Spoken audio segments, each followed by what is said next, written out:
భూపాలపల్లి జిల్లాలో పర్యటిస్తున్న సీఎం రేవంత్ రాష్ట్ర వ్యాప్తంగా జోరందుకున్న మున్సిపల్ ఎన్నికల ప్రచారం. ఇలాంటి టాప్ 10 తెలంగాణ వార్తలు ఇప్పుడు చూద్దాం. జయశంకర్ భూపాలపల్లి జిల్లాలో సీఎం రేవంత్ రెడ్డి పర్యటిస్తున్నారు. ప్రజాపాలన ప్రగతి బాట పేరుతో సభలు నిర్వహిస్తూ మున్సిపల్ ఎన్నికల ప్రచారంలో హోరెత్తిస్తున్నారు. తొలుత కొండవాటంచులోని ప్రసిద్ధ లక్ష్మీ నరసింహస్వామి ఆలయంలో ప్రత్యేక పూజలు చేశారు. ఆ తర్వాత గెస్ట్ హౌస్లను ప్రారంభించారు. తెలంగాణలో ఖాళీగా ఉన్న మరో మంత్రి పదవి ఖరారైంది. ఉమ్మడి రంగారెడ్డి జిల్లాకు మంత్రి పదవి దక్కనుంది.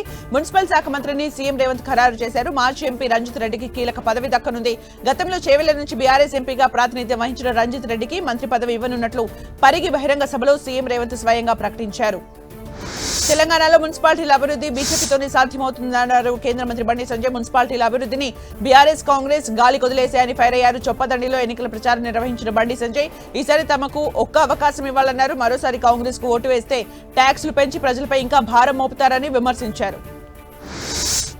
కాంగ్రెస్ పార్టీపై విశ్వాసం ఉంచండి, అభివృద్ధి చేసి చూపిస్తామన్నారు మంత్రి పొన్నం ప్రభాకర్. కరీంనగర్ మున్సిపల్ కార్పొరేషన్ 46వ డివిజన్ కాంగ్రెస్ పార్టీ అభ్యర్థి మల్లికార్జున రాజేందర్ కి మద్దతుగా పొన్నం ఎన్నికల ప్రచారం నిర్వహించారు.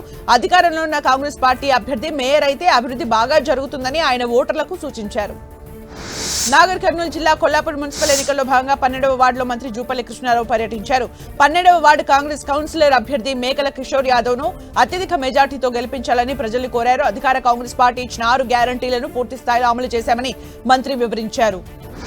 భద్రాద్రి కొత్తగూడెం జిల్లా అశ్వారావుపేట మున్సిపాలిటీ 2వ వార్డులోని దళితవాడ దొంతికుంటకు దత్తత తీసుకుని అభివృద్ధి చేస్తామని అశ్వారావుపేట ఎమ్మెల్యే జారే ఆదినారాయణ తెలిపారు.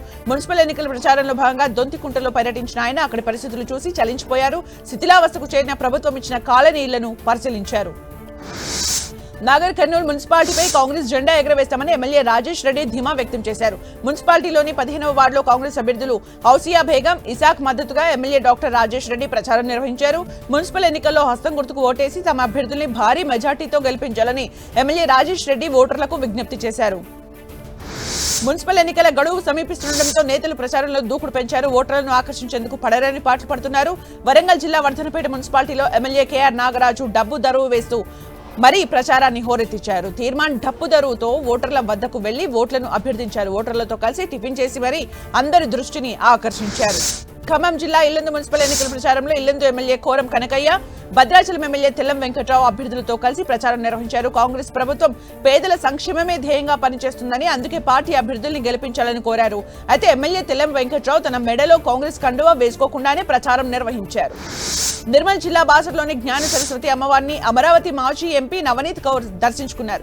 వేద పండితులు ఆశీర్వచనం అందజేశారు. అమ్మవారి ఆశీస్సులతో ప్రజాసేవలో ఎప్పుడూ ముందుంటానని ఆమె తెలిపారు. ఆలయంలో పూజలు నిర్వహించిన తర్వాత నవనీత్ కౌర్ మున్సిపల్ ఎన్నికల ప్రచారంలో పాల్గొన్నారు.